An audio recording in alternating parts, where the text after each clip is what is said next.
great to be here with your great chairman, Henry Watasic, as well, one of our very best statewide. I was sharing with the table over there. I grew up partly in the north country of New York, Essex County, so I sort of breathe a little freer and more easily when I get into the open air like this. Western New York is the part of the state I've known least well growing up. I was raised in Smithtown out on Long Island, and in Keene, up in Essex County in the mountains, right at the foot of Mount Marcy, which is the highest mountain in the state. And one of the great pleasures of the campaign so far, and I hope going forward, is getting to know Western New York better. And it certainly is a hugely beautiful area of the state and the world. I think the topography of New York is absolutely second to none. I mean, I prefer the Adirondacks and the Catskills to the Rockies, even more human-sized and partially wooded mountains. I think are more diverting to the eye.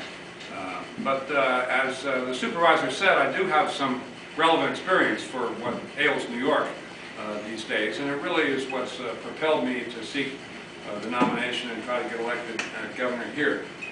Massachusetts was really in the cheap seats in the late 80s, early 90s as a result of a tax and spend boom fueled by Governor Michael Dukakis. And they had raised taxes $1 billion or $2 billion every year for several years to pay for their excesses. And as a result, the economy of the state was in shambles. We had a 10% unemployment rate, which was the highest of the 12 industrialized states. And we came in there, it was very obvious what we had to do, which was to cut spending, and I cut $1.8 billion out of a $14 billion budget my first 2 months in office. We had to cut taxes, and the supervisor is right, we cut taxes 19 times in a row, and equally importantly, never had a tax increase. Every time the legislature sent me a tax increase, which they did almost every year, I'd run around to all my hunting buddies who were conservative Democrats in the legislature and get them to vote to sustain my veto, and we were able to thread that needle, even with a 3-to-1 Democrat legislature. So we got through 2 terms without any tax increase whatsoever. We cut a lot of fees, which are just as bad as taxes in some contexts. The regulations, which were slowing down, interfering with the construction process, and really souped up the brownfields process, which is where you have an area with embedded investment already in there, transportation and communications infrastructure. Let's redevelop it. Let's not hassle the developer because, you know, there's a can of lighter fluid in the ground from 30 years ago. And I was very quick to give the development and construction people a covenant not to sue, which is what they needed to make the projects bankable.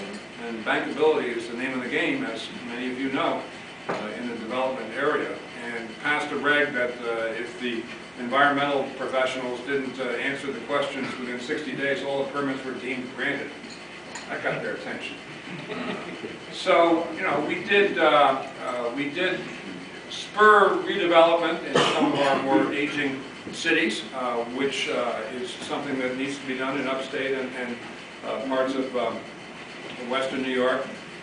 We did, I went around the state, and this is something I'd like to hear from you all in a minute, just sampling the opinion of the business community on what are the biggest irritants and obstacles to expansion and growth. Because most of your jobs come from small business. 70% of the jobs come from businesses fewer than 50 employees expanding, and 90% of the jobs from companies fewer than 500 employees. And what I heard there was, number 1, workers' comp costs, number 2, unemployment insurance, number 3, cost of health care, not Medicaid, private, number 4, cost of electricity, number 5, corporate taxes.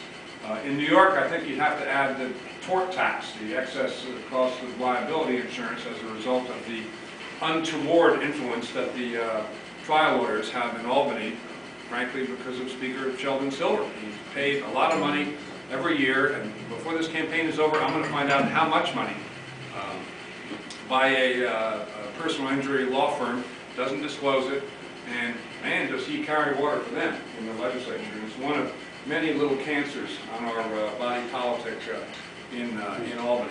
But anyhow, we got in there, and I was kind of lucky to get elected. The Democratic Party split down the middle, and I was swept into office with 50.01% of the vote. But we knocked down all these costs. Workers' comp was the first, and you know, New York has some of the lowest benefits, 400 bucks, and some of the highest costs because of some crazy rules we have, like no time limitation on permanent partial, no requirement that loss of use payments be related to a situation where somebody actually was absent from work. Crazy rules, and they make the system very, very expensive for business without benefits for the workers. And we, cut the cost of workers' comp by 50% in no time in Massachusetts just by changing the rules. Ditto unemployment insurance. Healthcare, we moved in the direction of managed care, not a bureaucratic system. We put more choices in the private sector. I put in some deductibles, some co-pays, and you have to go to Washington to get permission for that. The only waiver or permission that New York has gotten from Washington for its Medicaid program is permission to sign people up on the street corners to get more people in the program. The whole thing seems designed to maximize the size and cost of the program. It's designed with a very bureaucratic, statist mentality. And I cut the growth in Medicaid from 17% to 3% in just a couple of years by changing these rules. You notice a common theme. There's just rules that have to be changed in Albany. It really just requires political will. And I campaigned as something of a bomb thrower, and I got in office and I was a bomb thrower. And I didn't know Beacon Hill, and nobody had explained to me why the sacred cows were sacred. I didn't even know they were cows, much less sacred cows. And we, zero-based the budget. We started every account from the ground up. You got to justify every appropriation and don't assume that last year's appropriation in this area is the correct one. And it took a little bit of getting used to. The first couple of months, my first priority was to repeal a sales tax on services, and the leadership of the legislature told me, over our dead bodies. Well, that's exactly what happened. I barnstormed the state. I went on television. I said, here's this problem. This is a $1 billion new tax on services. This is a service economy. You're going to kill a golden goose. We've already got, we're knocking on the door of 10% unemployment. We're the worst in the country. We're the laughing stock. There's for sale signs on 60% of the homes in any town near New Hampshire or Rhode Island because people just want to get out of here. And we can't have it. And people agreed. People bought it. And if I get elected saying, what I'm going to be saying all year, that's going to be a message to Albany that we do want things to be done a little bit differently, and we want some of these rules changed. And the mega rules that I have in mind are, I was saying at this table, is the one-size-fits-all approach of Albany. We're going to set costs for the state, and basically they're going to be based on costs in Sheldon Silver's district in Lower Manhattan. And the Unshackled New York, Unshackled Upstate program I plan to push heavily. If Upstate were free to design its own Medicaid program, it would never design the program that New York State as a whole has now. And if it designed its own, and if Albany let it design its own, it could much better compete against Pennsylvania, Ohio, places that we have to compete against here. And to me, those are absolute no-brainers, and it's going to require a certain amount of personal force, a certain amount of guile, a certain amount of tact and human engineering to get that done in Albany. But number one, if I'm elected, the message will have been sent, and these lawmakers are not deaf to that kind of message. Number two, in Massachusetts, we delivered on all the cost cutting and the tax cutting with a 3-to-1 Democratic legislature that didn't really want to do it. Some of those tax cuts, asking them to pass some of the bigger tax cuts was like asking them to pass a kidney stone. Very painful. They didn't want to do it. After they'd done it, they wished they never had to do it again. And I was right back again 3 months later with another tax cut for them. But we did get that done. I went to the leadership and said, let's meet in once a week for coffee and cookies, or you bring in some baklava or something from southeastern Mass, or whatever your district was, and we'll just talk about what's on tap this week. And Mr. Speaker, why don't we start out in your office? This is my mortal political enemy. And we started out in his office, and we went to the Senate President's office, and I traipsed around my little hat in my hand and did not summon anyone to my office. And this was a favorable contrast to the style of the great liberal Michael Dukakis, who would not leave his office. He summoned everyone in to come kiss his ring and ask for stuff. And the legislature didn't appreciate that at all. But so I got a really good working relationship going with the leadership, both parties and both chambers. And we didn't always get everything, but I never permitted an open break to develop, so you could always, keep the line rolling in the right direction, of course. And we got all these costs cut, and we were able to cut down on the runaway spending as well, and the economy and the jobs absolutely responded.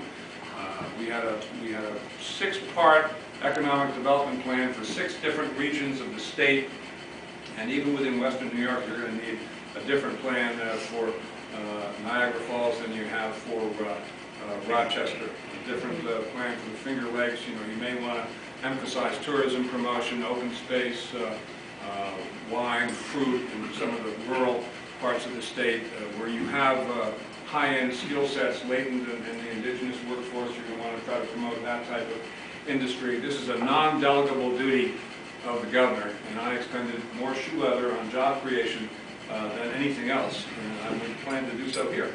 Because the big problem that New York has today is holding the young people, and that is not just an economic problem. That gets to be a societal, social problem, and a family problem. And that's as deep as it gets in terms of things that people care about. Now, I sense a bubbling up of unease in the state, and I think this may be the year to really sell that message that we got to take this castor oil, we got to take this medicine, or we are going to lose our young people. And that's something that absolutely everybody cares about. So it's my job to package that in a form that people will respond to and understand. But I think we can do that. I don't think the personality of the likely antagonist on the other side, Mr. Spitzer, lends itself to a rough and tumble governor's race. I think, and Attorney General Zacco, I think, would agree with me that Mr. Spitzer's record in office is not quite so impressive as his press releases would have you believe. This guy has gotten 100% name recognition through press releases. He's tried one case, Dennis, one major case, and 33 counts, 29 not guilty by jury, 4 thrown out by the court. The other flagship prosecutions lined up behind that, indictments dismissed after the Sipol case went to not guilty. What he has done is put a lot of pressure on public companies so their share price would go down, so the companies in turn would put pressure on lower downs to plead guilty to minor financial irregularities. So far as I know, nobody's going to jail. Just made Spitzer look good. And I was a prosecutor for 7 years. I was a U.S. attorney for 5 years under Reagan. I convicted 109 public corruption cases in my 5 years in one state. Spitzer hadn't done beans in that area. It's not like public corruption isn't a problem in New York State. And I went to Washington and was head of the criminal division for the whole country. So I had all the espionage and counterterrorism, narcotics and organized crime, internationally as well as nationally. So I plan to take that bat out of his hands and not let him prink and prance around as the great prosecutor. And then go on to, who's more likely to hold the line on taxes and spending? Somebody who's already done it in an inhospitable atmosphere, or somebody, this would be Spitzer, who's already said he wants to raise the New York State income tax, which he has said. And David Patterson, his hand-picked running mate, who I pray stays on the ticket, has also said. Patterson, he's a nice guy, but he's a piece of work. He filed legislation to say it's okay for someone being arrested to use physical force to resist arrest, but not okay for the police officer to use physical force to effectuate the arrest. If a police officer on the beat is confronted with deadly force, a gun aimed at him, he has to shoot at an arm or a leg. He has to shoot only to stop his assailant. He cannot shoot to kill. You can have so many more dead police officers if that bill went through. And that's the stuff that 30-second ads are made out of.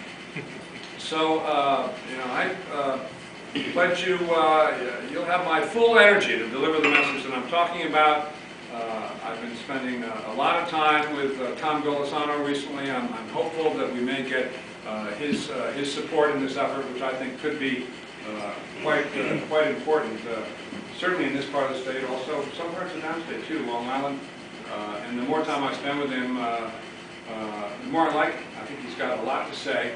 And early on, it was kind of, he had to strip away the virulent anti-Pataki stuff from his 2002 ads to really listen to what he had to say. But that's been kind of a bright spot of the last month or so.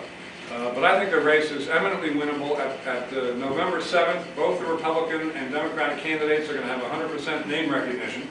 And what you see now, you know, Spitzer 72, Swazi 8, that's not real.